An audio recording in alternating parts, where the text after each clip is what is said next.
fifth grade. Really ain't no difference if that nigga gay. Blood satellite. I am not a conservative. I'm not a Republican. I'm not really a Trump guy anymore. However, I truly believe that at this point, America is owed Hillary Clinton in prison. Something, if what happens is that at the end of this, Hillary Clinton gets arrested. At least give me that, right? That would be nice, but it's like wanting a pony for Christmas. I know, but like, I won't say, oh, that's no structural change. The system still exists. I know. It's just candy. It's just candy. I just want it. Yeah. I just want to see it. I think it'd be funny and cool. Yeah. I want everyone to get a day off. And I want Hillary Clinton to be the most confused woman in the world. I want her to I want everyone around to not understand why it's happening, but I get to watch them understand that it is happening.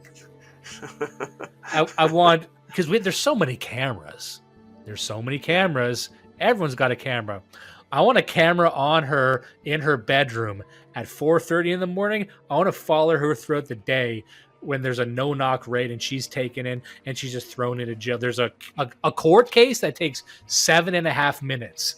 But she actually escapes and she steals a guy's Camry and they lose her for like 3 days and then they find her in like a Wendy's and then there's like they have to chase her through the brush and she's wearing stolen clothes and they like catch her and drag her up out of the ravine onto the pavement and there's like blood on her face. That would be so great.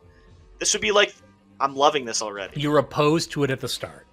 Yeah. Now you're in it. Now you're in the mix. Now you're having fun. Everyone listening to this can think of 1,000 great ways this could go. She escapes. Maybe she brings a gun to court. Oh, that'd be awesome. Maybe she takes a hostage. Maybe she gets away.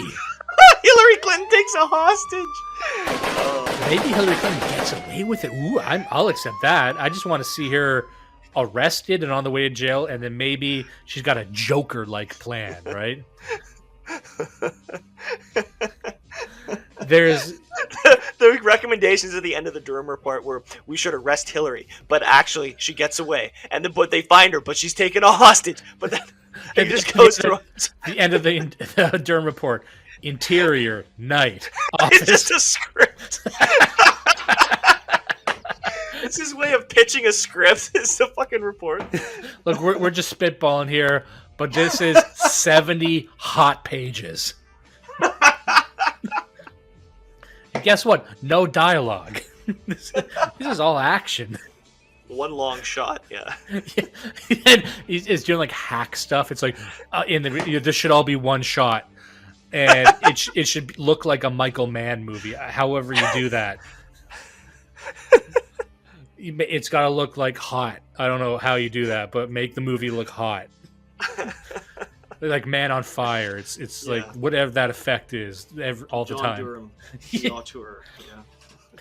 Can you get and they're real amateur shit where it includes a cast list at the start? Yeah. Oh no.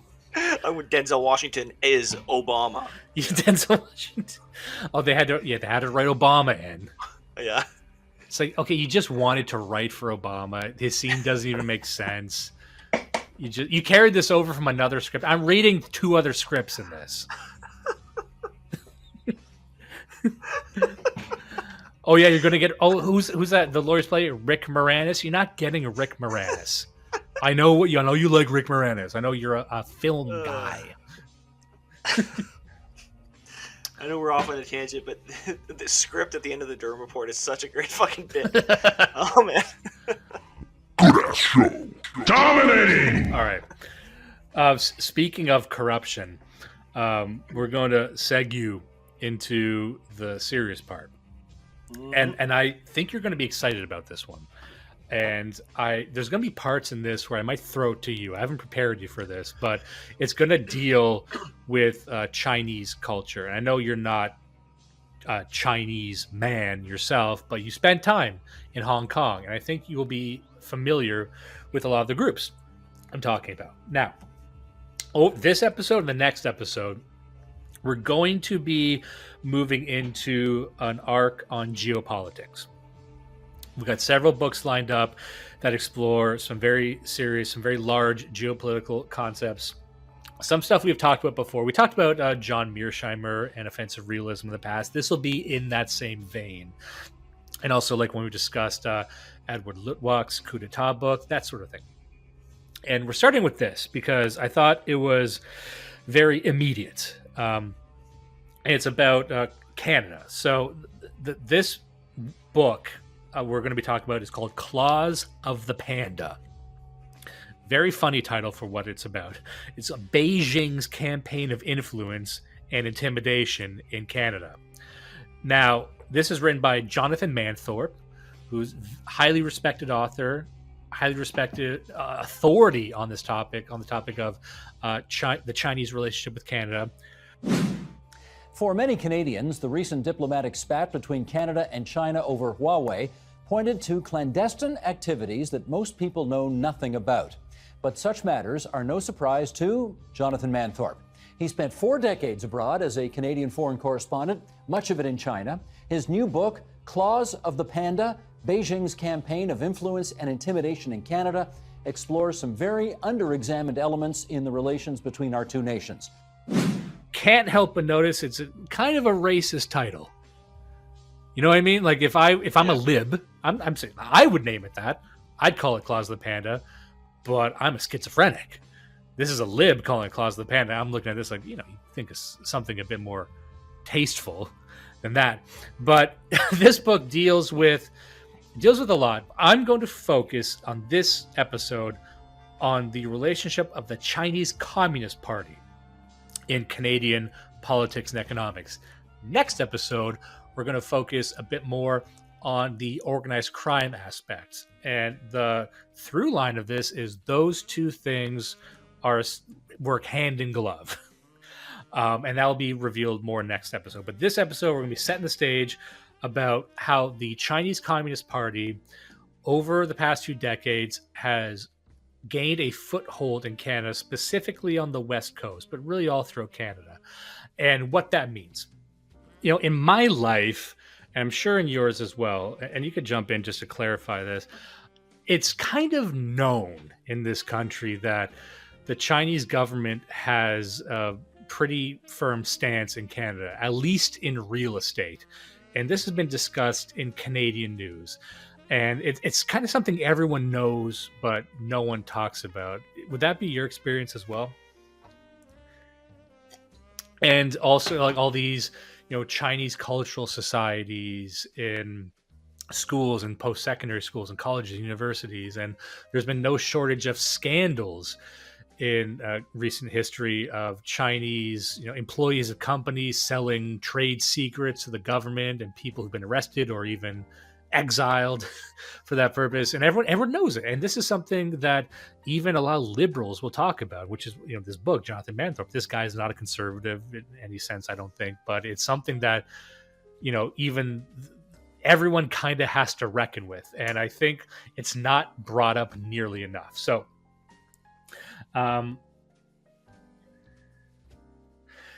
because it's written by a liberal, however, there are some biases that reveal themselves in the book. And so just off the start, he mentions a few times how he views Canadian history as inherently racist. He believes that China will de-seat what he calls Pax Americana in the 21st century.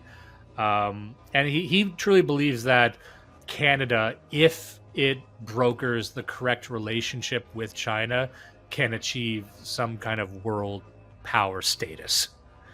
What are your thoughts on that? I know we've talked about this before, but just for people who don't know, what are your thoughts on China becoming the global superpower in the 21st century? No, they're already collapsing. It's never going to.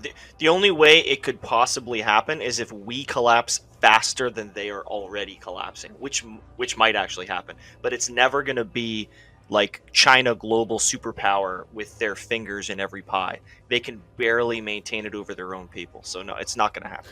Yeah, because a lot of people, they're very keenly aware of the demographic problems and the birth rate collapses affecting the West. And what they forget is that exact same collapse is happening all throughout China too. In the same way that their growth was like accelerated, it was like a multiplied version of our own growth. Their collapse is now being accelerated. Like they're in all of their urban centers, but they're not even below replacement. They're like below like one child per family right now, and they have been for a while. And again, they removed the one-child policy decades ago. This is essentially the exact same shit that's going on here, which is you've got a dystopian society that everybody hates. Half of the people our age and younger just want to fucking kill themselves. It's so awful to live there. They're not going to have kids.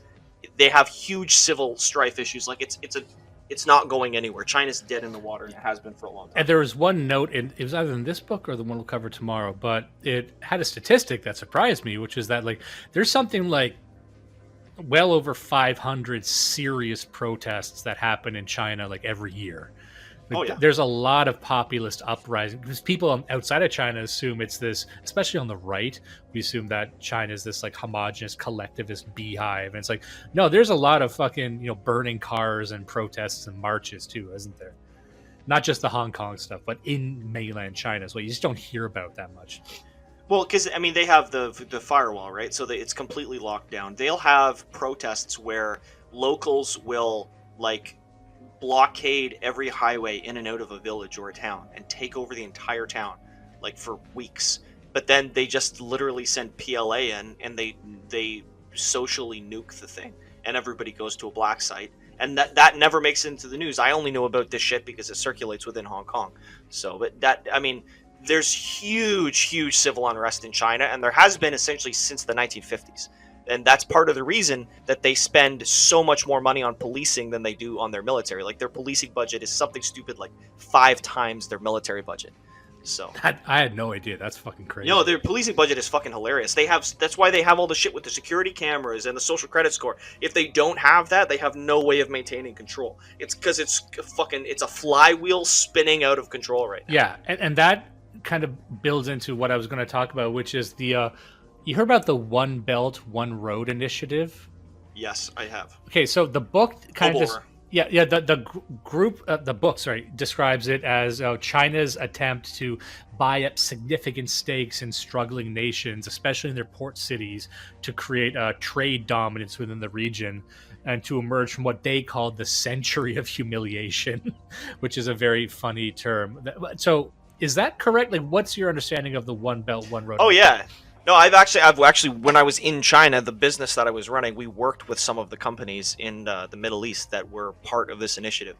But what it is, it's first of all, it's colonialism. Nobody wants to say that, but that's what it is. They go in and they'll pay for infrastructure, and then when the country in Middle East or Africa can't pay the debt, then they're saying, well, that's fine, but now we own the infrastructure. So we own your deep water port, we own your coal plants, and we own your iron mine and whatever else.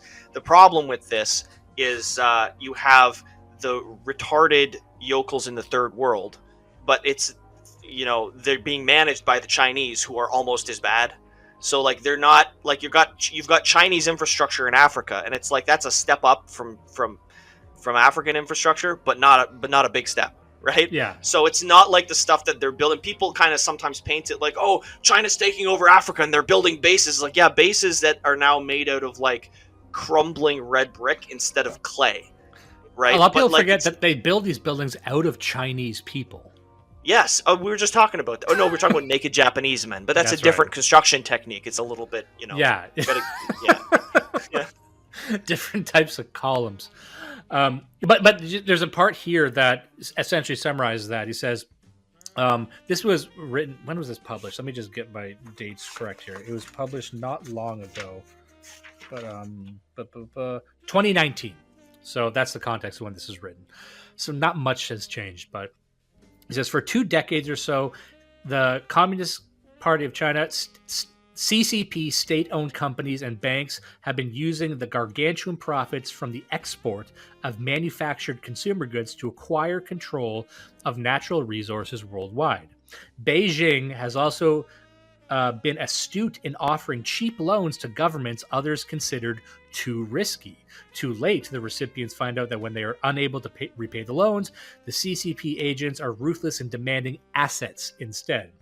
That's how the CCP got control of the strategic Sri Lankan port of Hambantota and 60 square kilometers of land around it. Something similar happening when Greece fell on hard times and could no longer get loans from the European Union. Beijing stepped in to help, but the upshot is that the Chinese state-owned company owns half of Athens and the Athens port of Piraeus. So, like, that's the thing. And so the reason that matters is because just think of how they could deploy that strategy anywhere else. That is more or less what's happening in Canada. And there's many cases, we might not get to all of them today, but China has been doing the exact same thing, trying to buy up Canadian infrastructure. So when you hear about China buying up land or buying up strategic companies that have, you know, contracts with other manufacturing, that's kind of what they're doing. They're trying to buy up trade vectors. So, Right. So I'll get to some of the general points here. So they're trying to get out of the century of humiliation. I love the way the Chinese people, let me just say this, I love the names they have for things. It's part of the Chinese psyche, or like the way that their politics work. They are defined externally. Like, there's very little about them that isn't either Russian or American or German or French. Really? They have nothing. Yeah, and especially the whole thing of like the century of humiliation. All of their motivation and their philosophy comes from their relationship with the U.S. and the U.K. and Portugal, and like they don't really have their own personality. It's ironic. It's almost like with their IP and manufacturing, it's all fucking copied. They can't think of something that's like theirs. It always has to be in the context of someone else's work or success. Yeah, there's nothing generative from within. Yeah. It's very interesting that they gained so much momentum with that disjointed worldview. So we'll start by saying some facts. That Canada has been the target destination of Chinese refugees, including Hong Kongers, which I'm sure you're aware of, but also Uyghurs and Tibetans. They use their Canadian passport mainly as a shield from which to agitate for change back in China. So that's kind of a relationship a lot of these Chinese refugees have when they arrive in Canada, is they immediately become political operatives to bring the Canadians into their fight with the Chinese government. And as a result, Canada has become a battleground and a stage where China fights what it calls its 5 poisonous groups. And these 5 poisonous groups, again, funny title, it's all related to the Chinese dissidents. And so a couple of those will sound familiar, but one of them is like the Falun Gong. Do you know about them? The Falun. Oh yeah, I know about them. Okay, so I guess the point I was going to make was, I'll just use them as an example. There's like 5 groups that they're against. Tibetans are another, Uyghurs are another. These groups that they're trying to, and what they'll do is they'll hack their computers, make harassing phone calls. They'll actually do gang stalking. Gang stalking isn't just a 4chan thing. It's something that governments can and have done.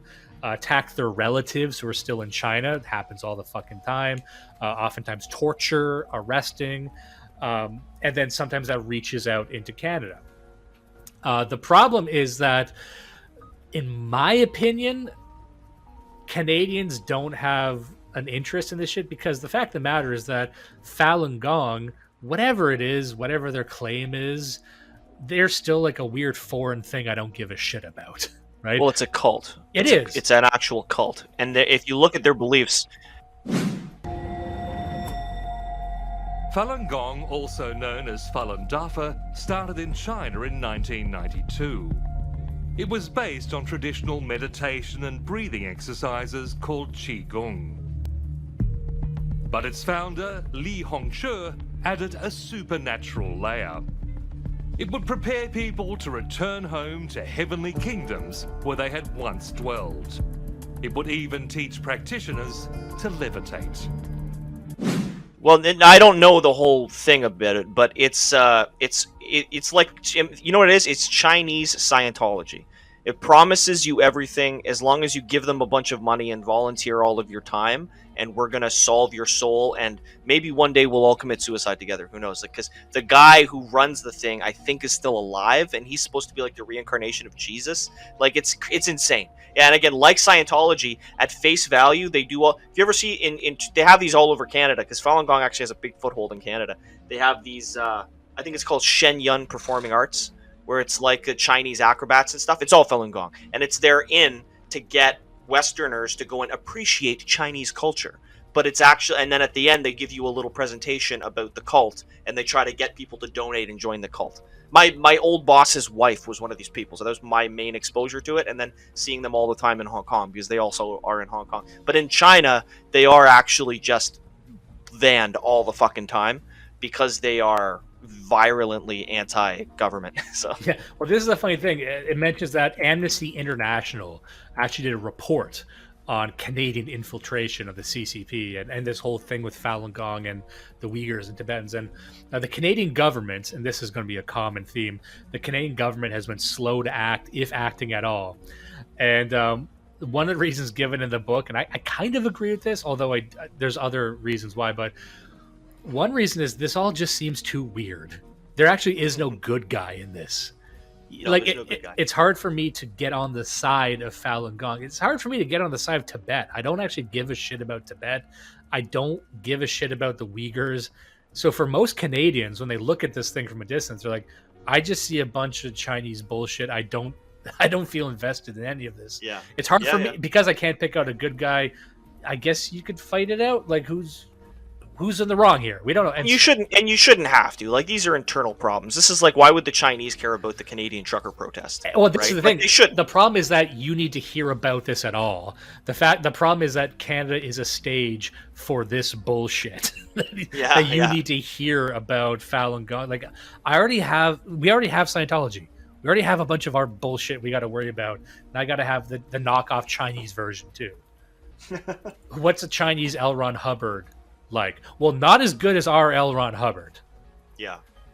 Who was already not as good as Jesus, but close. Hello. It would just be our Ron Hubbard. Our Lon Hubbard. Our Lon Hubbard. Hubbard. That's a weird one. We gotta go letter by letter to get this one right. This is a hard one. All right. So then there's the MSS, which is China's military intelligence network. And this is a network a lot like the KGB, because the KGB was a Soviet-era network, just like the MSS was a Maoist network, which survived in some form. Didn't officially survive, but the KGB is still kind of there in spirit. And they're instrumental in the deployment of civilian spies throughout the world. So this is why when people talk about Chinese civilian spies, it's a very, very real thing. It's been a big problem, especially in Americans' weapons labs. He's got a line here. He says, a major purpose of all intelligence agents working abroad is to recruit local informants and place spies in positions that will provide useful intelligence. China follows this creed successfully. Agents without any diplomatic cover are known as illegals, and if caught, they face imprisonment and, in some countries, the death penalty. They will also be interrogated, a word whose meaning runs the gamut from lengthy, detailed, and persistent questioning all the way to outright torture. Even so, Chinese illegals have been found planted in all the major American weapons laboratories, including the Lawrence Livermore Laboratory, Los Alamos, Oak Ridge, and Sandia. The CCP's haul, according to the 1999 House of Representatives Select Committee of the U.S. Nation Security and Military Commercial, big long name, included what they stole included the design information on all of the United States' most advanced thermonuclear weapons, classified information on 7 types of American nuclear warheads, and design information on an enhanced radiation weapon commonly known as the neutron bomb. So basically, if there's a weapons lab, there are Chinese spies in it, to the point where, and this is kind of the problem, you almost need to not employ Chinese people. Yes. That is like no one wants it, but that is unless you have to do such vetting on them that I think you just need to you'd be safer not to hire them, right? Yeah. Yep. Absolutely. And look, it's not like they're that smart. They're all lying on their fucking LSATs and getting other people to write their exams anyway. So if you just stopped hiring Chinese engineers, you wouldn't actually suffer a big loss, to be honest. Yeah. And this leads into another group deployed by, I use the word deployed a lot in this, I apologize. Controlled by the CCP is called the United Front. And the United Front was created under Mao. And it was actually expanded under Xi Jinping. And what you'll notice is nothing really changed much under Xi Jinping aside from the business relations, but a lot of the internal institutions created by Mao were just adopted by Xi Jinping and expanded. So United Front is an organization, a spy organization that sees, in their words, it sees every Chinese foreign national as a potential fifth columnist. And so they go out there and they use ethnic appeals to turn all Chinese targets to help the motherland. And in one of the United Front manuals they discovered, they were boasting about how they were able to influence Toronto elections. Yeah. So hold on. It says, a key part of the expansion of the department is that almost all Chinese embassies and major consulates abroad now have staff working for the United Front. And quote, the unity of Chinese at home requires the unity of the sons and daughters of Chinese abroad, says the United Front manual acquired by the Financial Times. The comment underlines that even though more than 80% of the estimated 50 million overseas Chinese have taken the citizenship of the 180 countries, the CCP still regards them as potential fifth columnists. The manual suggests a number of ways United Front staff can gain support from overseas Chinese targets. One is making simple appeals to racial and cultural ties to the motherland. Another is a more ideological call to participate in the, quote, great rejuvenation of the Chinese people. So that's basically what the United Front's doing. Their job is to try and turn just regular people into spies. And the main way they try and do that is with students, but we'll get to that in a second. One of the main ways the United Front does this is they run, and you might be aware of this, the Canadian Chinese Friendship Society. Mm-hmm. And now the Canadian Chinese Friendship Society is their group for politicians. So this is explicitly Chinese government propaganda. Hold on, let me get it here.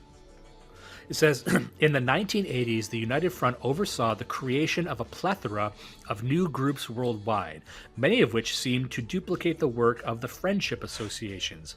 One such is the China Association for International Friendly Contact. This was set up in 1984, but is not, in fact, a duplicate organization. It says, one of the United Front's most blatant and least successful operations has been the financing of Confucius Institutes in schools, colleges, and universities in Canada, the United States, Australia, and elsewhere around the world.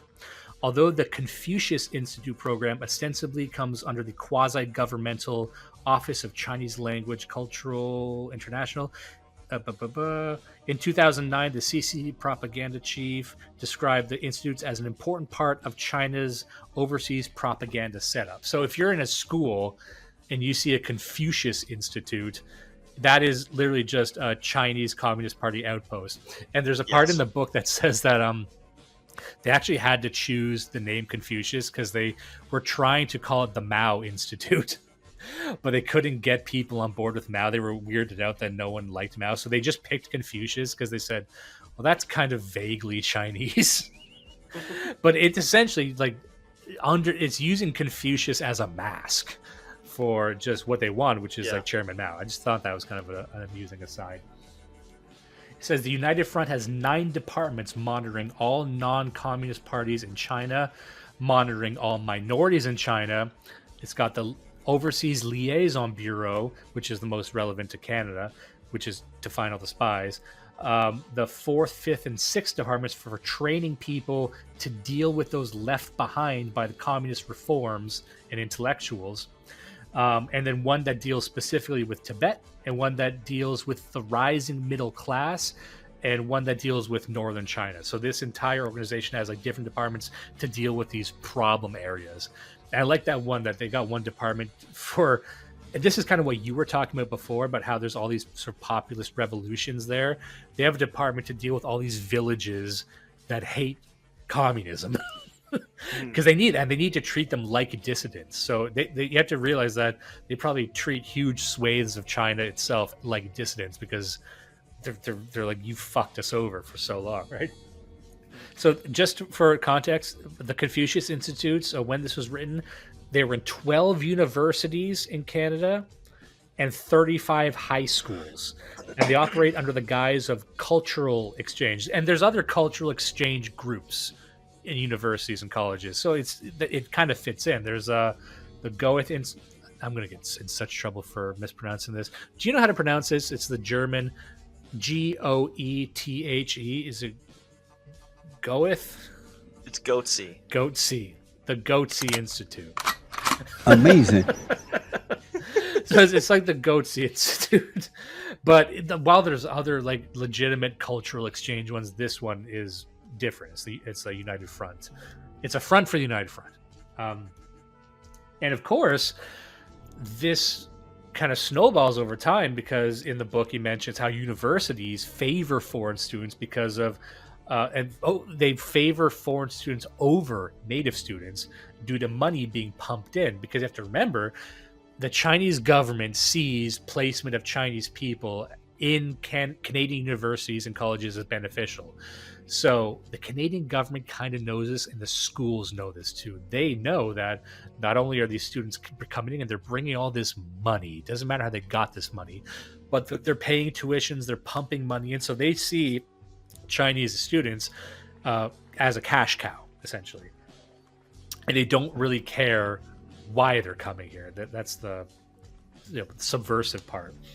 Yeah. And what's even more interesting is in China, they have high schools created specifically for Canadian accreditation. They're called Maple Leaf schools. I didn't know that. That just seemed quintessential. Again, I love how Chinese people name things.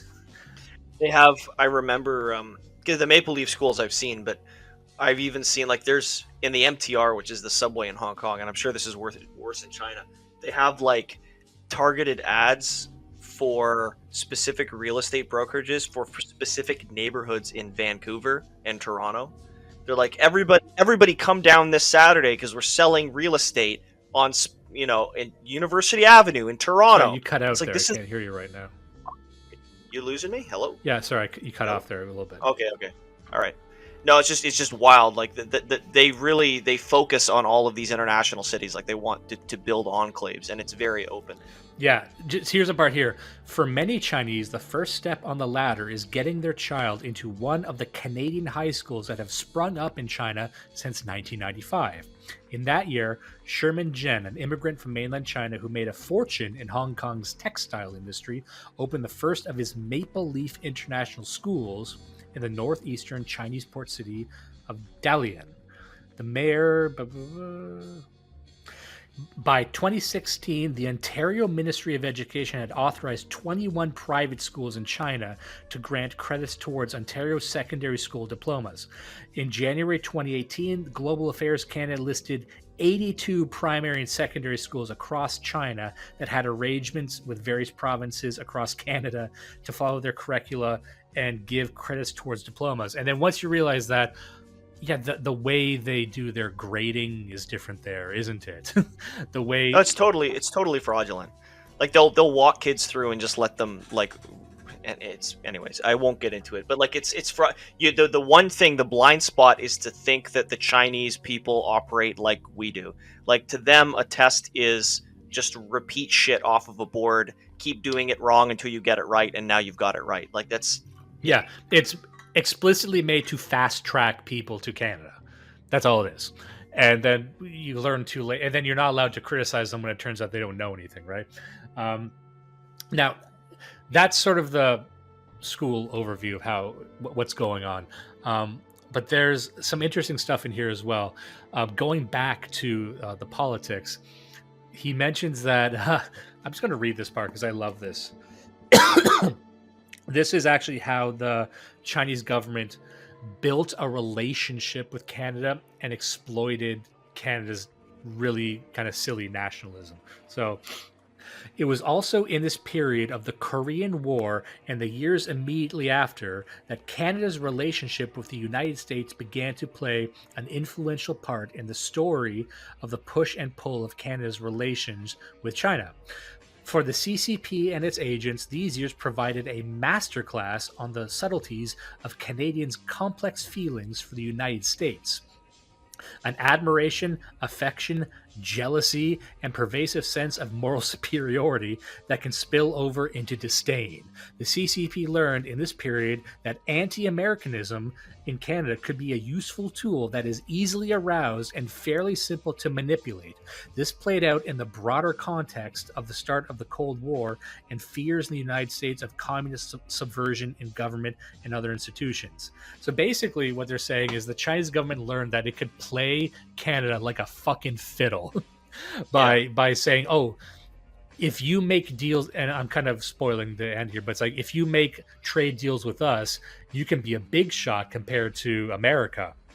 So it played Canadian ego against America to essentially create trade relationships with China when no one else would. And the story here is that while America was ringing the bell about communist subversion, Canada was the only country, maybe not the only, but like the number one country that was pursuing an aggressive trade relationship with China. Almost to like get America, or, you know, just to get one over on America. And this pissed America off to no end. This really, and there's been many times where America's like, what the fuck are you doing? And Canada's like, no, this is important for our sovereignty. And if I don't get to it later, I probably will, unless I get too distracted. But the number one guy who's responsible for starting this, Pierre Elliott Trudeau.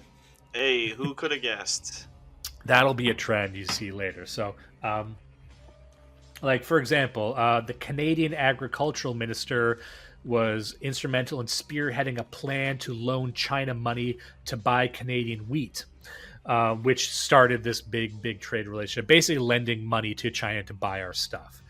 And that starts our trade relationship with China and begins Canadian advocacy for Chinese business partnerships, much to the outrage of America. Canada at this time is pursuing its own relationship with China. Pierre Trudeau, I'm going to just go read it here. He says, Trudeau came to office as the first Canadian prime minister with some experience traveling in China, and he was committed to diplomatic relations with Beijing. For Trudeau, it made no sense to pretend that Chiang Kai-shek and the Kuomintang exile to Taiwan were the real government in China. Equally important to him, though, was the opportunity to demonstrate that the lackluster Pearson days were over and revolution was in the air. Trudeau saw an advantage in reinforcing that image by taking a purposeful swipe at Washington and defying the threats from successive American administrations of retaliation if Ottawa recognized the People's Republic of China. Because at this time there was some, controversy about, should you recognize this government in exile or the current Chinese government. So that like Trudeau came to office with a chip on his shoulder, trying to take it, like one of the only countries to take a stand by saying we recognize the current Chinese government. And they were one of the first countries to say, not only do we recognize and validate this government, we're going to loan you money to buy our shit. So an important visit was Trudeau actually went to go meet Mao Zedong. Again, not a lot of world leaders went to go meet Chairman Mao. An important product of the Trudeau visit was an agreement for an exchange of university students between Canada and China. This remains an essential element in the relationship between the two countries. The vast majority of the Chinese students who come to Canada do so wishing to advance their scholarship and ability to contribute to society. Most of those who take advantage of the route to Canadian citizenship Yeah, basically, he's spending a few sentences saying most Chinese students are good. But he says, but the movement of Chinese students to Canada, now running at about 120,000 a year, is also a major channel for infiltration into Canada by the CCP's intelligence agencies and the United Front. So basically, what we know now as the student exchange program was created specifically by Pierre Elliott Trudeau and carried on by his son, Justin Trudeau. Ostensibly his son. Yeah, good point. It furthermore, just to add a bit more to that, just if this wasn't clear enough. Sorry, it says here, former Beijing diplomat Chen Wenzhou, in his paper to the 2010 conference in Shanghai on China-Canada relations, said the Canadian formula drew global attention. He says, quote, that had a huge influence on China's relation with the rest of the world. Acceptance by the People's Republic of China of Canada's simple phrase basically went... what he's trying to say here is that by Canada being like the first country to recognize China, that gave them credibility on the world stage. And he establishes later in the book, what's ironic now is that China doesn't really give a shit about Canada. China sees Canada as almost subservient at this point. And so whereas the trade relationship might have once been beneficial, it's pretty much one way at this point. There's also a note in here. There's this thing called the Guanxi list. The Guanxi list is what they call the method of recruiting non-ethnic Chinese spies. And he says, like the CCP, the goal is to blunt the revolutionary image of China abroad. So China's got an image of being a bunch of fucking communists. And one of their primary motivations is to change that image. So the Guanxi list is basically all the white guys they can bring on to launder their image. And he makes a point of saying that if you see someone called a quote friend to China, that is literally a job description that was created by the Chinese Communist government. That if you are officially designated a friend to China, so if you see like an investment banker, a politician, they call a friend to China, that means they're owned by the CCP. And he makes a point that says that's kind of broadcast by China, but not a lot of Westerners really pick up on that. Or if they do, they try and ignore it. So keep an eye out for people who are called a friend to China.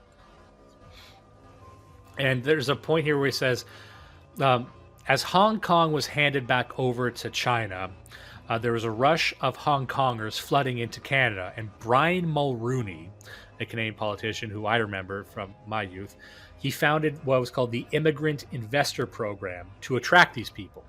He wanted all that money coming out of Hong Kong. But they could prove that around a third of them were either fraudulent or outright criminals. And this is something we're going to talk about in the next episode when we talk about the triads and their infiltration into Canada. But what's interesting, though, is that people will hear that and say, oh my, of course, most of them are criminals. The problem was almost all of the rest were retirees.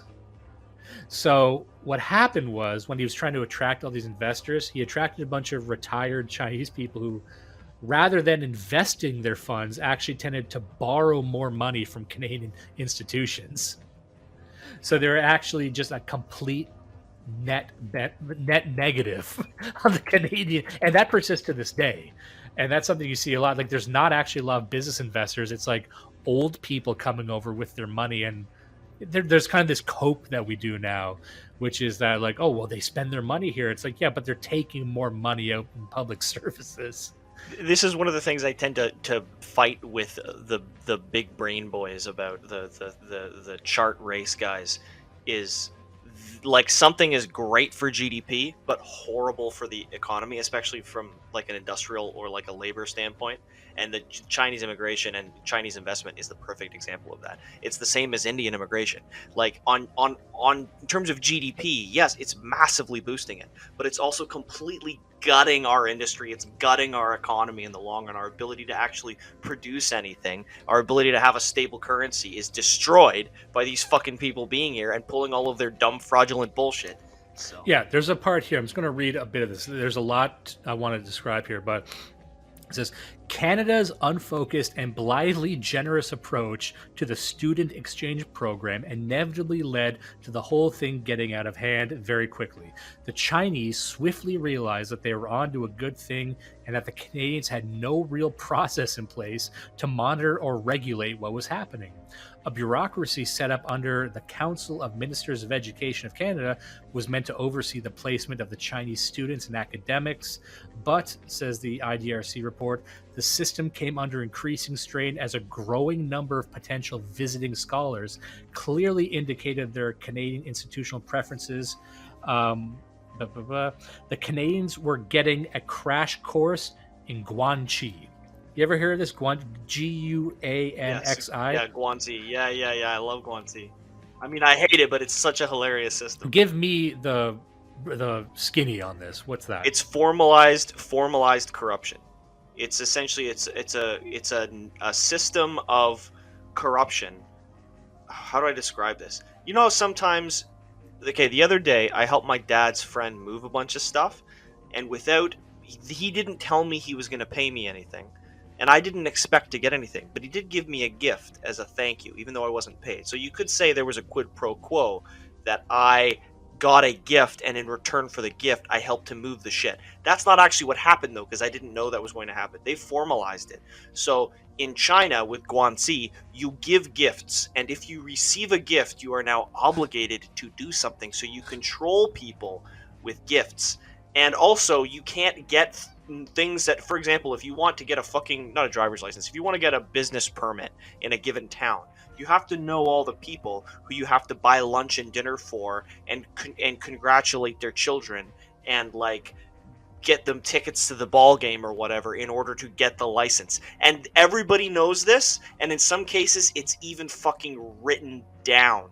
That's how open they are about it. It permeates their whole culture. Yeah, there's a part here, I'm just going to read it, that kind of backs that up. It says, the Canadians were getting a crash course in Guanxi, the essential Chinese survival tool of using every available connection to game the system. The IDRC report says that by 1980, the situation had become so chaotic as most Canadian universities were unprepared for these diverse Chinese initiatives that lacked a coordinated approach to academic relations. As a result, no one in the universities or in the responsible government departments had any clear idea of how many Chinese researchers were in Canada, which university departments they were attached to, or what they were doing. So basically, it's like they were ill-equipped to deal with this like Chinese way of doing things, of like helping out each other specifically, in like this entire almost parallel relationship network. He's got a part here in chapter 7 I thought was kind of interesting. I don't know if it's true. Maybe you can tell me if it's bullshit, but it said, much of the Chinese family and social culture has been shaped by the terrible truth that in the 5,000-year history of the nation, it has not produced a government the people could trust. Chinese people have therefore developed an intricate network of relationships, starting with family bonds to protect themselves from the depredations of those in power. Beyond the family, the network extends into clans and associations of people with the same family name. This is simplified somewhat by the assertion that there are only the, quote, old 100 names in China. Then there's the Guanxi, often translated as connections. And he's basically describing that, you know, if you step off the plane in Canada, sometimes there's entire clubs set up just to service people with your last name. Yeah, not sometimes, like always. Like it'll go to Markham in Southern Ontario and you'll see how this works. Yeah. 3 Scarborough and Markham addresses are on a list of so-called police stations said to be organized by the Chinese government. Under this kind of practice, China violated other countries' sovereignty.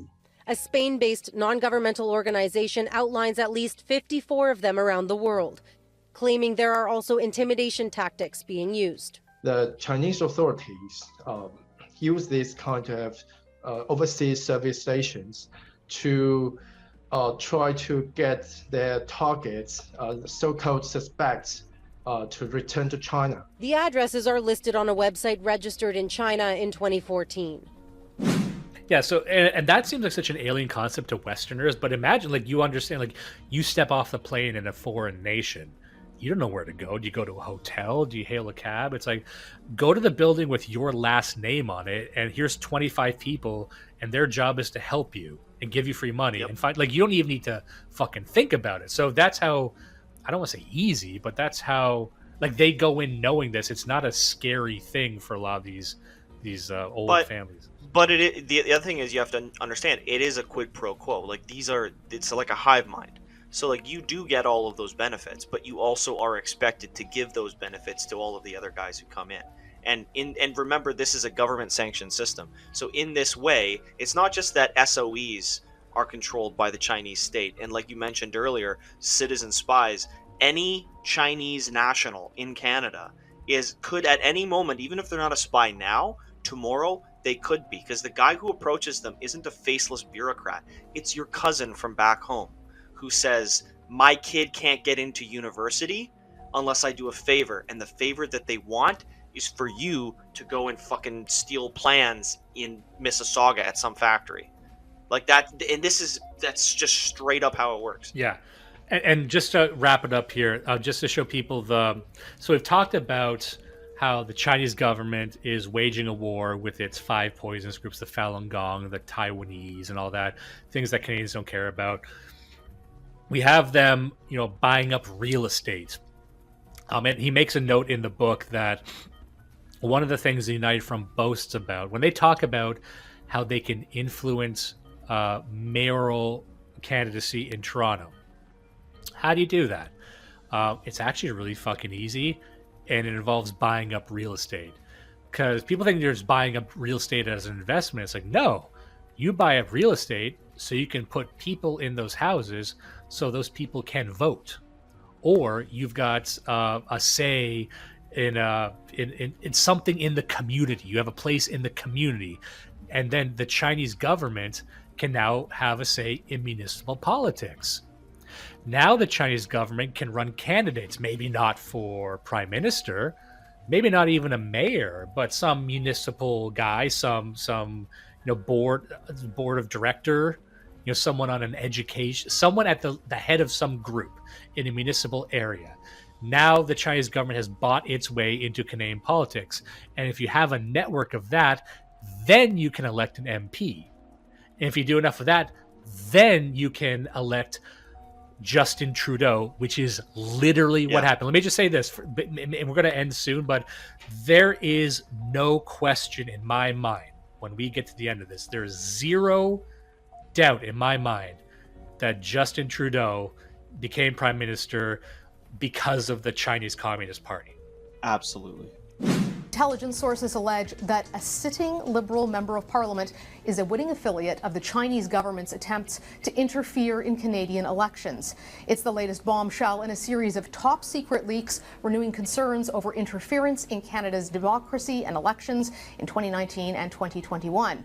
Prime Minister Justin Trudeau says foreign interference is a real threat, but dismissed some of the criticisms as partisan. He also called the intelligence leaks inaccurate.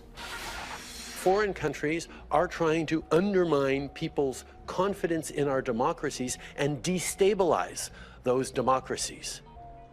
And when we lean in on partisanship around this, we're actually helping them in doing their work of sowing confusion and mistrust. That's not just like a crazy right-wing conspiracy theory.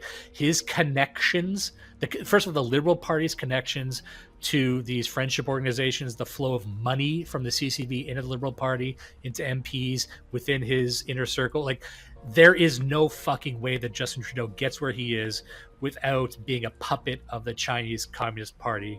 That's full stop. That is what it is. It was exactly the result Beijing wanted. You are sending us back to work. At least according to a Globe and Mail report. It cited top-secret CSIS documents detailing Beijing's sophisticated strategy to influence the 2021 election. According to the report, China targeted specific conservative candidates in hopes of a liberal minority government. Justin Trudeau knew about this interference. The opposition accuses the Prime Minister of covering it up. He is perfectly happy to let a foreign authoritarian government interfere in our elections as long as they're helping him.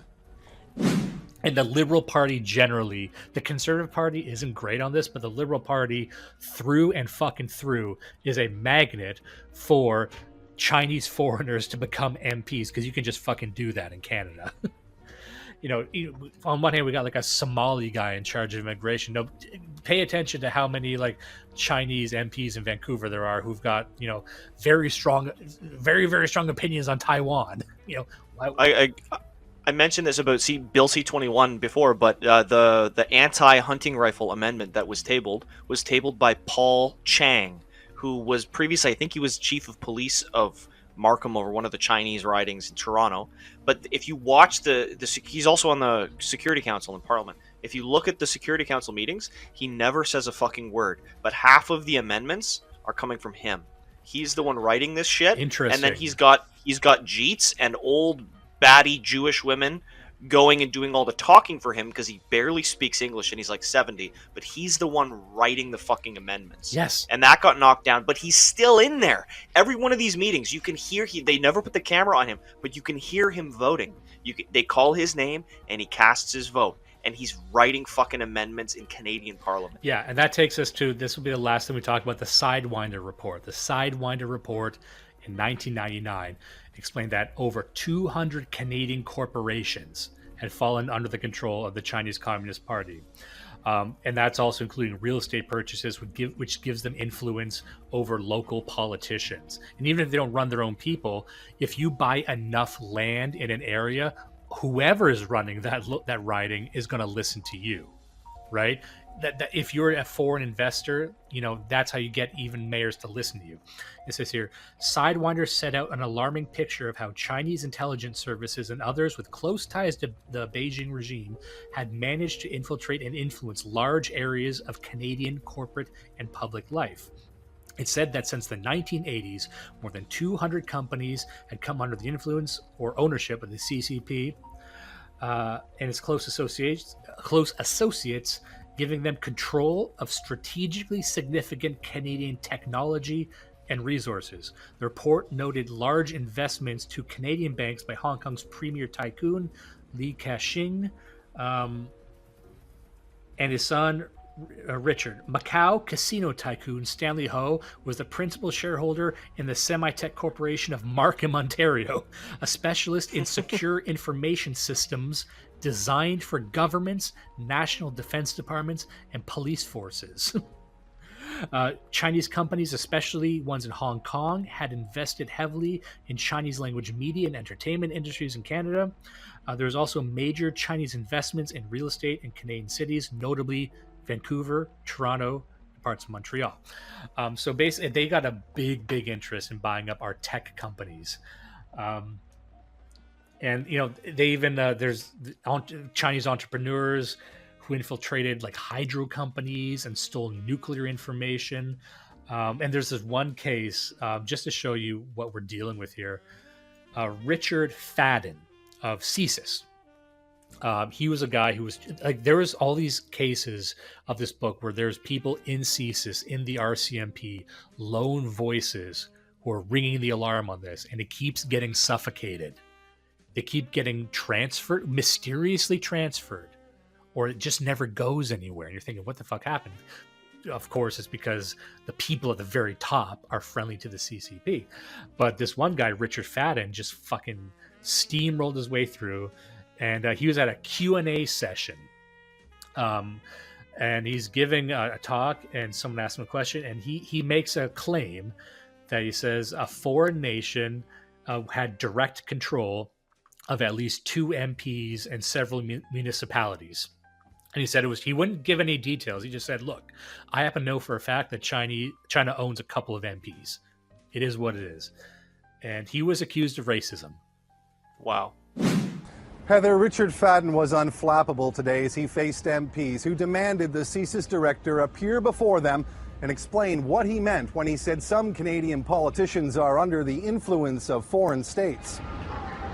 Richard Fadden brushed past a crowd of tourists and into the Parliament buildings, where he would face a grilling from MPs. I start from the premise that this is not a desirable outcome. Not desirable to be hauled before a committee in the middle of summer, but Fadden had no intention of taking back anything he said. I would argue it is good public policy for Canadians to be more attuned to the threats that the country faces. The circumstances in which all of this became public is one that I regret. Last March, the National taped a speech Fadden delivered at a Toronto dinner. There are ministers of the Crown. It was there Fadden first said cabinet ministers in 2 provinces were under the sway of foreign governments. Fadden told MPs he forgot he was being taped. Nonetheless, a few months later, in a long scheduled interview, Fadden repeated the remarks. In the case of a couple of cabinet ministers, we're in the process of discussing with the centre how we're going to inform those provinces. And that's what happens. That's been happening for years. Try and make, and this happened just recently. There's people saying, like, I think a few of these Chinese politicians have ties to China. That's like saying that a Jew's got ties to Israel. It's a thing that you wouldn't think you'd get in trouble for, but you do. Right. It's like, how dare you? And a lot of these guys are literally Chinese immigrants. It's not like they're like 3rd generation. They were born here. It's like, no, they got here 20 years ago from China and then just got into quote unquote business. And now they're an MP. And now they're thinking, it's, how dare you say that how dare you think I am side on strong China, you know? Anyway, I guess we can end there. There's some other cases, like, and now once you hear this, now it makes sense why Justin Trudeau comes out on the side of Huawei. That's how you pronounce it, right? That telecom company, Huawei. Huawei. Yeah. You know, not only does Trudeau allow Huawei, but we pretty much pay Huawei to be here. We paid for the infrastructure. Your tax dollars paid for the telecommunications infrastructure to establish Huawei here. So we paid for the Chinese telecommunications company that, of course, spies on us. Right, and again, this is a fucking blind spot. If there's one thing for people to take home, when you hear Huawei and it's a quote-unquote Chinese technology company, that's not the same thing as saying BlackBerry is a Canadian technology company. It's more like saying the Ministry of Natural Resources. Like, it is literally top to bottom, openly owned and controlled by the Chinese Communist Party. That's the way that their corporate structure works. It's not a secret or a mystery. Just people aren't aware of it. So when you hear Huawei or even Alibaba and Jack Ma, like, he's a billionaire. No, he doesn't own any of that. They don't have fucking property in the same sense that we do. It's a totally different paradigm, right? Huawei is a government entity. It is a state-owned enterprise. Yeah. There's this case also of Stephen Harper blocked the purchase of a Canadian tech company. I believe it was called ONET. This would have been many, many years ago. And he worked, this ONET tech company worked very, very close with CSIS and the Five Eyes organizations to help develop a lot of their sensitive technology. Because Canada is actually, a lot of people don't know this, it's a real hub for technology development. It has been for quite some time. And so they were going to take this tech company that was creating tech for these Five Eyes, intelligence things, and sell it to China. Stephen Harper, former Prime Minister of Canada, blocked it. The moment Trudeau comes in, he reviews the deal, and he allows it to go through. He then approves the sale of Norsat International. So, like, this is the case of Trudeau. Like, people advised against the sale of this organization. Trudeau gets here. One of the first things he does is he approves this sale that was being blocked of a tech company that develops highly, highly sensitive technology for national security. Because he comes in, all Trudeau is trying to do, and he's made this his mandate, is pursue an aggressive trade relationship with China. So it's things like, we've outlined a few key points here where Justin Trudeau is just opening the fucking floodgates to China the day he fucking arrives. Isn't that weird? Yeah. Isn't it fucking weird? And now it's like a foregone conclusion. And the point of this book is like, the game's over. It's done. China's like, what would it take to reverse course on this? I don't fucking know at this point, frankly. Like, it's a foregone conclusion that the Chinese government owns half of Vancouver. It owns like everyone. There's news stories in liberal newspapers talking about how our real estate market hangs on the thread connected to the finger of the Chinese fucking Communist Party.